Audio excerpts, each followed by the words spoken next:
The Employment Act excludes the recruitment agents as an employer. And that gets its authority from Section 2 of the Employment Act. It does exclude. Dr. Charity Basaza Mlenga, or Vice Chancellor wa King Caesar University, yashobora King Caesar University batunjira omugisha gw'okutaayisa empaka za mooti. Fenga ba King Caesar University tuli basanyufu nnyo okulaba nti twaweebwa omukisa okubeera hostings for this moot competition, era tubaniriza mwena ate tweyanziza aba Archipas Workers' Rights and Promotion Organization okututeekamu obwesige ne muleeta eno competition ku King Caesar University, era tuli basanyufu.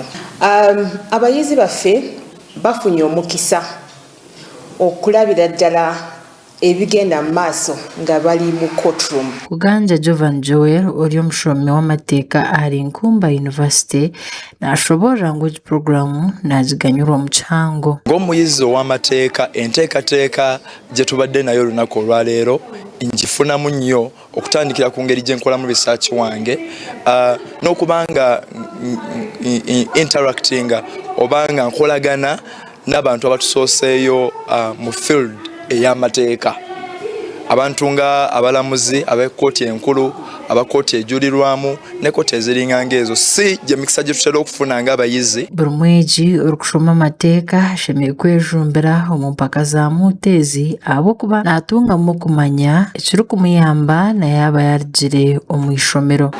Kinyongerako okubeera n'essuubi nti nange nsobola okubeera nga bo, ate bo nga bo balina experience oba obumanyirivu mu area y'amateeka gye bahandolinga. So bw'ofuna omuntu ng'alina obumanyirivu mu kintu kyonna ky'akola n'ayogera gy'oli ate nga naawe oluusi kyoyagala okubeera oba kyoyagala okutambuliramu tesobola kukuleka kyekimu. Sindia Chemtai, Executive Director wa Alipo, n'ashobora language nizo mpaka z'okubanza ezaba zirimu universities 8 obwe harimu n'ekitongole kya judiciary otiiriho n'ebitongole bya gavumenti obu barikugaaniira aha nshonga ezirikukwata abantu boona. Today we are organizing the first ever Labour Law Moot Court competition in Uganda, and it being the first, we're able to get 8 universities to come together and deliberate and look into an issue that's very key.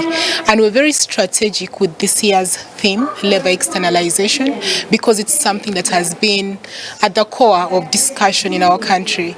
So it's very timely, it's very important, and it's very crucial that we have students talk about it, and we also have the judiciary involved to guide the students. Ekituleeteranga ekituwaliriza oku encouraginga oba okusupportinga ba lawyers abali mu masomero eyo, abaana abatanaba kufuuka ba lawyers abali mu universities zitali zimu na zimu, kulabika nti bafuuka ba lawyer ab'enkizo, ba lawyer bagenda okuyimirira mu kooti nga tebakoze eki, nga tebatidde, ba lawyer abagenda okubeera ne integrity, baloya abatagenda kuyimirira ne balya sente za client. Amakuru gagasha kwa Ivan Nyesiga awatayari